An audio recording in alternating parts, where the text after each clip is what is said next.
This week I worked on proofing eye contact with distractions. Now most puppies and adult dogs, if you move your clicker hand or you reach into your treat bag or count treats or get the treats ready, most likely the dog's going to look at your hands that are getting the treats or your clicker moving. If you don't use a clicker, it might be something that you're doing with your hands. So with Wish, I've been working on proofing eye contact even with these distractions. Because what I don't want to do is inadvertently click at some point for her looking at these movements and start thinking that they mean that the food is coming. So the first step is just working on warming up with eye contact. So I'm going to make the noise that means eye contact. For me, it's a kissy noise. You could use your dog's name or a whistle.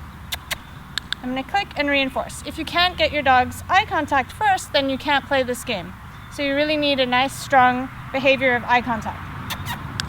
Good job. Now I'm going to add the distraction. So I'm going to move my hands a little bit and make the noise. Good job. So maybe I'll just move the clicker hand, move my treat hand, like I'm reaching into my bait bag here. Good job. And she can do a couple of seconds, quite a few seconds of duration with eye contact with no distraction. So now that I'm adding this distraction, I'm going to click the millisecond that she looks away and looks up at my eyes. Good job. So if the dog can't look away while you're making the distractions, you can just keep repeating the distraction, or you can hold your hand still, make the distraction hold your hand still, and see if your dog can think to look up at your eyes. Good job. So essentially what you're training your dog is that when you do these things that mean a treat is coming, the best thing that the puppy or adult dog can do to get the treat is to look at your face rather than look at your hand where the treat is. Good job. Wish. Awesome. Good girl. Awesome. Good job.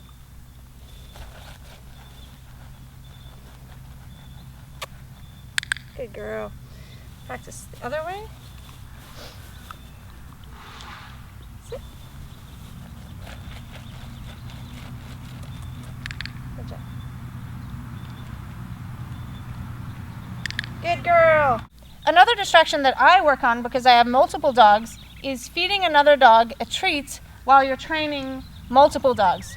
So Wish, I'm going to have her sit here, and as I feed Splash a treat, I'm going to make the kissy noise click and then feed her a treat. If she can't look away, I can just let the dog eat the treat, make the kissy noise, and click. And we have worked on this, so you can see she already knows that when I feed Splash a treat, she should look at me rather than go and bother Splash for the treat. Awesome. If you think that your dog is going to snag the treat or get in your other dog's face, you can simply keep the leash short enough that your puppy doesn't reach your other dogs. Or have someone else help you and hold the other dog on a leash at first. So I'm screwing around with the treats. That should cue eye contact for both dogs. Click, reinforce. And now I'm going to feed Splash a treat and see if she looks at me, and click and reinforce her for that. Good job.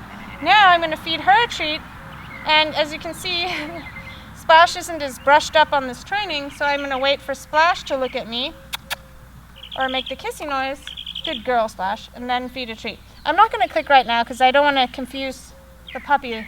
So now when I feed Wish a treat, I should hope, Splash, that Splash looks up at me. Yes, good girl, boo-boo. Good girl. Yes. Awesome! Good job! Can you do both paws?